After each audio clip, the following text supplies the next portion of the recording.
Bonjour à tous et bienvenue. Et merci pour les commentaires. Je fais de mon mieux, je vous assure, pour rattraper les commentaires. Mais merci, tellement intéressant, tellement encourageant. Continuez, continuez, mes amis. Ouais, c'est une bénédiction pour moi, en tout cas. Alors, bienvenue dans cette deuxième vidéo. Et si vous avez suivi le numéro 1, on est en train de parler des anges, du rôle des anges, des protocoles angéliques. Et si vous n'avez pas encore vu le numéro 1, ça vaut la peine. Mais ce que je veux faire aujourd'hui, c'est un peu différent.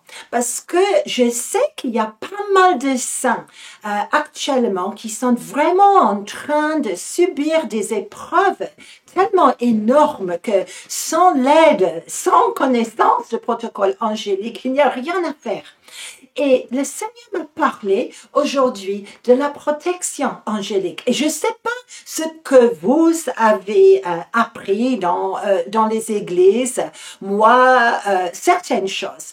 Mais à un moment donné, j'avais réalisé que le Seigneur, vraiment, il veut nous confier des anges. Même si on ne comprend pas tout ce qui arrive derrière les scènes, à mon avis, ça va arriver. Parce qu'aujourd'hui, le monde est devenu tellement dangereux. Il faut commencer à vraiment entrer en partenariat avec ces anges. Mais je commence à réaliser aussi que si on veut avoir une protection angélique, il y a des règles, il y a des protocoles. Et j'ai envie de faire de ce psaume comme une méditation pour tout le monde. Et je vous conseille après de faire pareil. Alors, le psaume concerné, on connaît par cœur.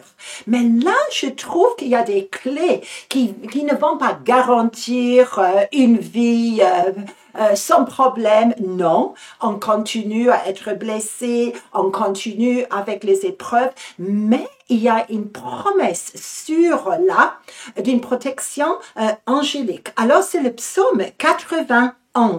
Et je commence, verset 1. Celui qui demeure sous l'abri du Très-Haut.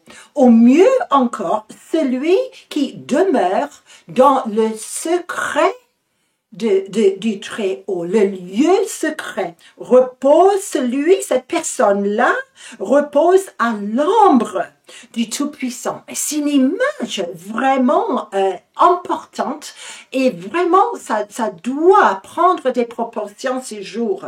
J'ai dit à l'Éternel, mon refuge et ma forteresse, mon Dieu en qui je me confie. Hein?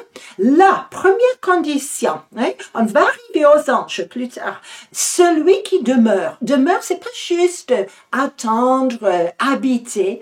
Le mot, en effet, en hébreu, ça veut dire être assis, mais comme un juge s'assied pour juger. C'est-à-dire que celui qui demeure dans le lieu secret, il a le droit à une certaine autorité partagée avec le Très-Haut. On a besoin de ça.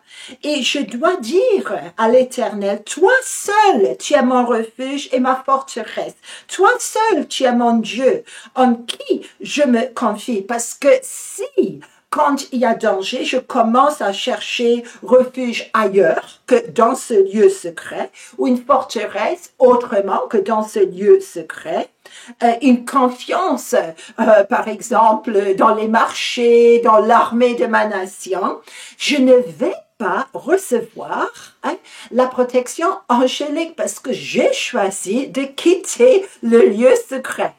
On a tellement parlé ces dernières années de ce lieu intime et maintenant on va comprendre un peu plus pourquoi. Et on aime tellement citer les versets qui suivent. Lui, il va te délivrer du filet de l'oiseleur. Oui, merci Seigneur, de la peste, des ravages. Et tu trouveras un refuge sous ses ailes. Sa fidélité va être un bouclier et une cuirasse. Juste si tu restes assis dans le lieu secret du Très-Haut. Et ça mentionne beaucoup la peste et les gens qui tombent à droite et à gauche, beaucoup utilisé pendant la saison terrible du Covid, n'est-ce pas? Et tu verras la rétribution des méchants. Oui, on aimerait ça. Hein? Et après,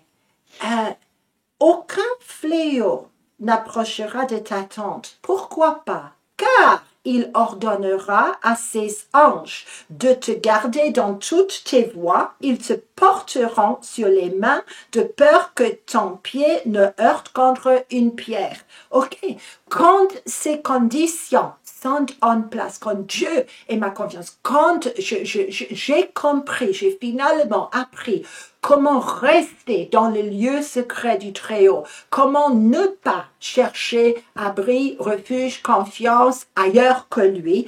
Dans ce cas-là, en cas de difficulté, il ordonnera à ses anges de te garder dans toutes tes voies. L'image, si vous regardez bien l'hébreu, vous pouvez regarder dans une ordonnance, c'est comme si le Seigneur, il montre qu'il va ordonner aux anges de nous entourer d'une aide de protection. Oui, j'aime cette idée, surtout quand je voyage, je vous assure, parce que je ne connais pas toutes les nations où le Seigneur m'envoie. Et il va donner des ordres te concernant. Si toi, tu gardes la condition qui est de demeurer ainsi en confiance dans le seul refuge qui va compter aujourd'hui. Et c'est juste super. Et j'ai la conviction qu'on va tous vraiment voir, sentir cette protection angélique. Et je vous le souhaite à chaque personne qui entend en ce moment cette vidéo. Bien sûr, plus tard, le diable, il utilise cela contre Jésus. Et je sais que cette tentation de Jésus qui va juste entrer dans la plénitude de son ministère ici-bas, le diable vient quand? Quand Jésus est consacré, il a passé une quarantaine de jours dans le jeûne et dans la prière. À ce point-là, vous allez regarder Matthieu 6, vous allez regarder l'évangile de Luc aussi, il a extrêmement faim, il doit être fatigué. Et le diable arrive. Pour dire quoi? Pour utiliser ce psaume, pour dire, mais il y a la garantie, ok, vous pouvez prendre cette puissance, vous pouvez saisir l'opportunité, vous pouvez régner avec moi, etc., et ainsi de suite. Si seulement vous quittez le refuge que le Seigneur pourvoit, quitte le lieu très secret. Il y a beaucoup d'opportunités aujourd'hui. Et je sais, parce que plusieurs saints ont été en contact avec moi, que le diable, il est opportuniste. Hein? Il veut, son seul désir, c'est que tu quittes ce lieu secret, que tu commences à t'inquiéter, à te troubler, à chercher d'autres refuges, autre confiance, autre forteresse. Et bien sûr, la protection angélique va être carrément diminuée. Il y a tellement d'opportunités en ce moment. Et il y a des saints qui vraiment ont souffert. Il y a des saints qui doivent entrer dans une autre étape du ministère. Mais on a le droit à cette protection angélique. Une seule condition, si on reste, si on demeure dans le lieu secret du Très-Haut. Et Seigneur, je prie pour tes bien-aimés et mes bien-aimés aujourd'hui, que chacun et chacune puisse connaître, faire leur demeure de ce lieu secret qui est la source et la garantie de protection angélique. Pas protection contre le hasard de cette vie ni autre. On va être blessé, on va subir des épreuves, mais tout ce qui est éternel, tout ce qui est de valeur éternelle, ton mandat, ton trésor avec le Seigneur, ça va être garanti et la protection angélique va t'accompagner. Amen.